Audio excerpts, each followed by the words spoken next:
Hi, I'm Sarah Rayne. One of the questions that writers are most frequently asked is where they get plots from. Well, ideas for plots are everywhere.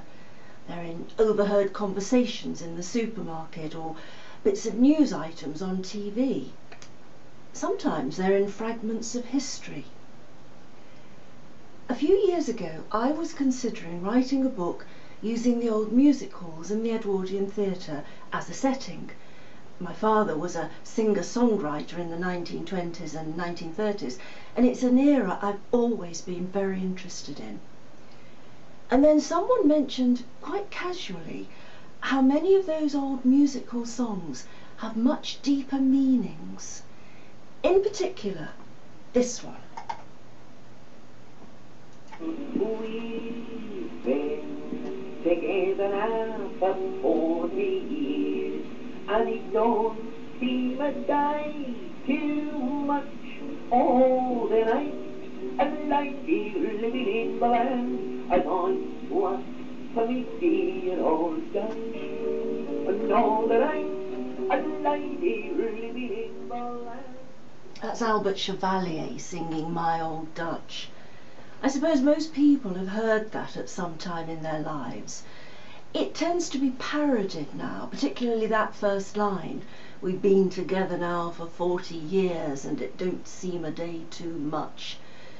But how many people know that that was written as a lament, that it's the husband's farewell to his wife as they trudge up the hill to the workhouse, knowing that when they get there they're going to be separated for the first time in all their 40 years. That's deeply moving. So, following on from that conversation, I suddenly saw the plot for Ghost Song.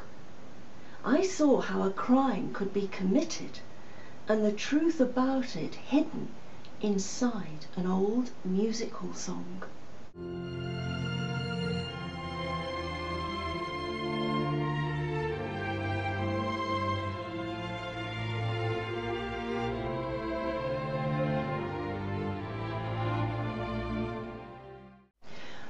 One of the other questions writers are most frequently asked is whether they take characters from real life.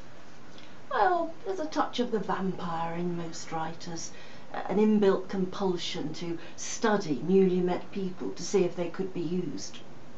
Quite often they can. You can take portions of people's characters and mix them in.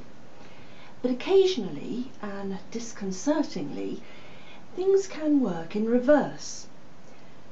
When I was writing House of the Lost, I spent a considerable time describing a particular character's appearance. It always matters very much to let readers know what characters look like, but this was a special case because he was being eyed by a lady who was becoming attracted to him. So I described him as having soft dark hair, a little bit too long, and wearing an olive green corduroy jacket, a brown knitted tie, and a cotton shirt. I finished the scene and the description and went off to the supermarket to collect some shopping. And there, 2 customers ahead in the checkout, was a man with slightly too long dark hair, an olive green corduroy jacket and a brown knitted tie. By the time I got out to the car park, he'd vanished and I never saw him again. I do know that the logical explanation is that I'd seen him in that supermarket on a previous occasion and unconsciously absorbed his appearance and made use of it. But I would much rather believe that no one else in that supermarket saw him except for me.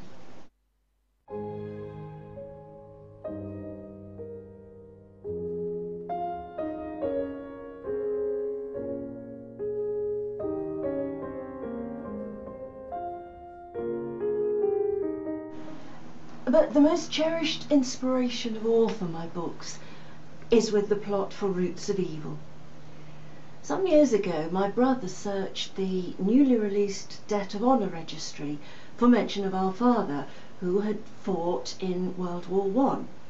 He was 14 when war was declared, and a year later he lied about his age to get into the army, as so many of the young men did in that era. Disconcertingly, we found that someone with father's name, age and regiment had been killed in action in 1917. Well, we knew very little about father's early life.